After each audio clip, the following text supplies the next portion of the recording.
All right, so let's continue with more testimonials.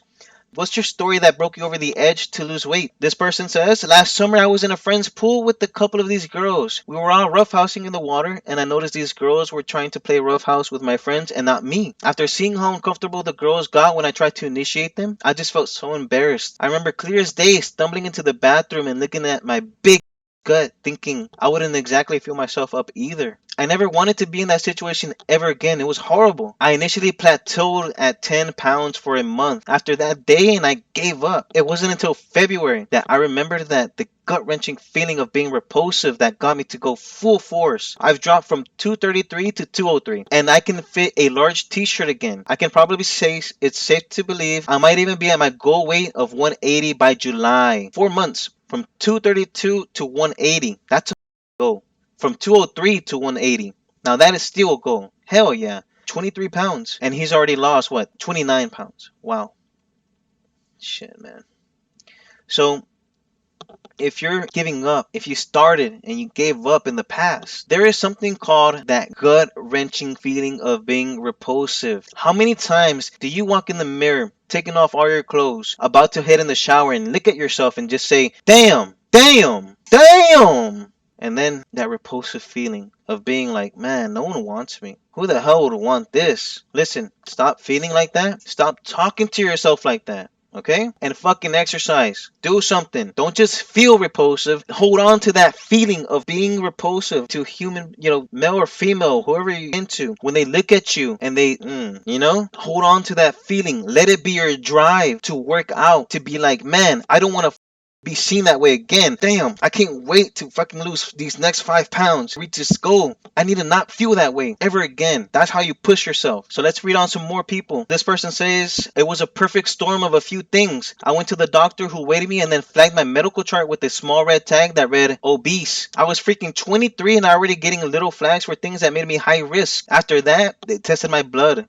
I already had high cholesterol. On top of this, I saw the scale start out with a 2 for the first time in my life as I was sitting on the sofa mopping and crying, wallowing in self-pity. My husband came home and asked what was wrong. Instead of coddling me and letting me remain complacent, he challenged me to do something about my health instead of whining and crying about it. All of this created the perfect storm of me being fed up with my life. Now I've lost over 50 pounds and I've never been happier. I thank my husband regularly that he gave me the last little kick in the ass I needed to get my together. So if you have someone in your life, that person loves you. That's why they're with you. If they see you crying, being repulsive about yourself, even if it's like passive remarks like, hey, vente aquí gordita, like, come here little meatball, whatever, this and that, whatever it is, if that stuff gets to you, you're fucking lucky you have that support system right then and there. They'll tell you like what you need to hear. Talk to your loved one and you tell them, I went to the doctor, they told me I'm obese, I have high cholesterol, I might be having some medical issues in the future. And that person that loves you, they're gonna say to you, you gotta start eating right, you gotta exercise,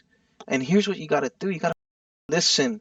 Your loved ones support you. They love you. Ask them. Tell them what your goals are. And they will support you. So, this person says, instead of coddling me and letting me remain complacent, he challenged me to do something. How many people say, I want to lose weight, and then you just tell them, get your fat ass, do 50 push-ups right now. They're whining about it. They're complaining. They're making excuses, right? People like that, you have to keep on pushing them. Keep on pushing them, because if you coddle them and you let them remain complacent, they're gonna mock, cry, wallow in self-pity forever because you're letting them. It's not being an asshole. It's setting up a goal and actually working to achieve it. That's what it is. This other person says, my click moment had to do with a plane trip to my sister's graduation 2 years ago. I had to take 2 flights to get there. I felt uncomfortable on the first one and I almost couldn't buckle the seat, which was embarrassing internally, but overall was fine. The second flight, however, was hell. The second flight was a small flight on a small plane. I saw how small the seats were and prayed that no one was sitting next to me, but someone did. And while she didn't say any words, her face said it all. I felt so terrible and squished myself against the side of the plane and tried to take up the least amount of space as possible. I had to become that person. And I was mortified about it. The actual time we spent there was really nice, and at the party for my sister's graduation, her boyfriend proposed. I was overjoyed for her, but part of me felt so selfish that my next thought was that it would mean another plane. I made a decision that I would lose enough weight to be comfortable on a plane by her wedding the next year, and I did. I lost 50 pounds by her wedding and did not have to struggle to fasten the belt or worry about being a bother to other passengers.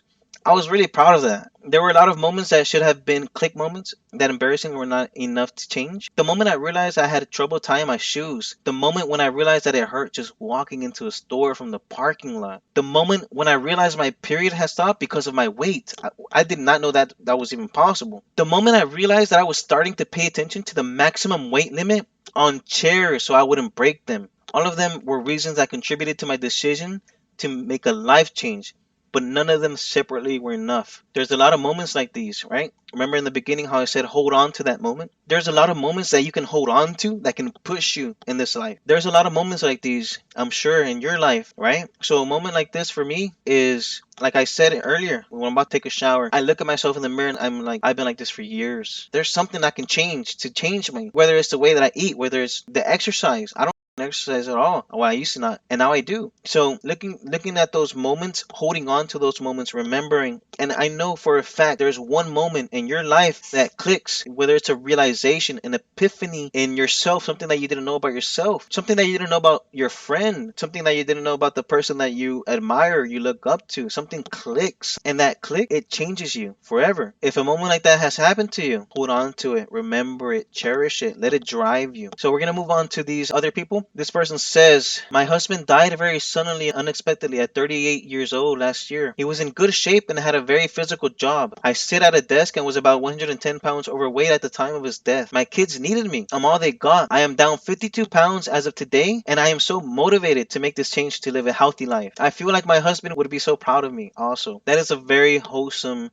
testimony. I'm very sorry for her loss, of course. When people unexpectedly die, that it's so life altering. So many things could have changed for this woman's life in a negative way. She actually had that realization. Her kids need her to be healthy, be present, be able to move, be able to do all these things. And the last thing that she says, I'm so motivated to make this change in her life, and that her husband would be so proud of her. That's beautiful, man. That's beautiful. Congratulations to that woman. This other person says, all the negative things made me want to be skinny, but not necessarily lose weight. I always viewed it like a movie. I'd just transform overnight and everything would be better. I think this way while doing nothing and then go eat something to make me feel better. Negative experiences and thoughts don't help me. They make me feel worse, and eating bad makes me feel better. What really made me try was the kindness I received by girls at a new job. I've always wanted that in life. They were just being friendly, but I thought about how great that felt, and then imagined how amazing it would feel coming from someone who was in love with me. Then I realized I don't love myself. How could anyone love me? Even if they did, I wouldn't believe it because I was so unhappy with myself. I still am unhappy despite losing 90 pounds, and this makes me think there are much deeper issues, even though I feel I'm still really fat. These are the type of thoughts I have to keep from ruining my progress. The other day I was feeling bad and binged on a bunch of sweets. One person replies, we all binge sometimes. Hope we keep making progress. Very nice, very nice. I'm gonna break it down, right? 31 male, 6'3", 423. Wow, this guy is very heavy. All the negative comments that made me want to be skinny. So this guy is going through a lot in his life that pertain to love, his appearance, and the way he thinks people see him. One thing that I can relate to is this right here. Then I realized I don't love myself. How can anyone love me? This is his problem. His problem is that he doesn't love himself. Listen, if you don't love yourself, it is one of the hardest things to move on in life. Love is so powerful. If you love food, and this guy, they make me feel worse, and eating bad makes me feel better. I know what this guy's problem is. It's right here. Then I realized I don't love myself. How could anyone love me? That's not true. Listen, what really made me try was a kindness I received by girls at a new job. Does this girl love him? No. Does she love him as a human being? I would venture to say yes. Why? Because she was kind enough to go out of her way to say nice things about him. That's human love right there. It's not the type of love that a wife gives you or a girlfriend gives you. It's the love that a human gives to another human simply for existing, for being present. And that kind of love really does transform a person's thinking. The kindness that he received from that girl at work led him to evolve as a person. This person's problem is this: I don't love myself. If you don't love yourself as a human being, as a person, you will not grow. Because love is so powerful that it will really revolutionize you.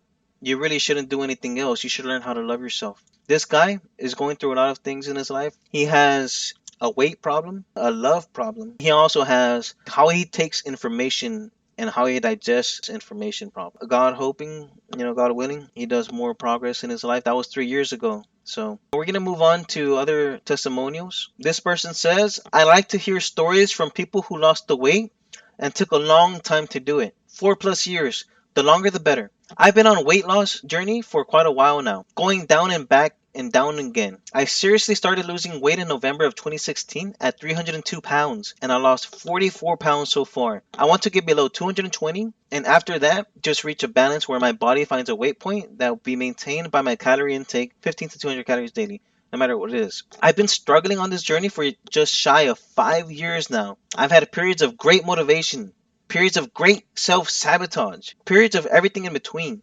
While don't let myself be disheartened anymore, the stories I've lost for 100 pounds in 5 months, which are great, don't get me wrong, still tend to put a bit of a dampener on my motivation and enthusiasm. I love to hear from people who, like me, took or are taking a long time to reach their goals as a bit of a pick-me-up, since we all know we're still putting in the work, but just a little slower. And I totally understand. People who are in their 30s and 40s, they got jobs, they got responsibilities, they got bills, they got kids, they don't got time. They don't take care of themselves enough. And it's not their fault. I don't blame them, man, because man, that's hard. When you have so many things that you on your plate, responsibilities, distractions too. It just takes an effort to lose weight and make the time. It's hard for a lot of people. You got so comfortable eating out and those extra 44 wavelengths pants, eating the same thing every day, that sort of habit is so hard to get rid of, and I get it, man. All right, everybody, that's gonna be the wrap up for today's video.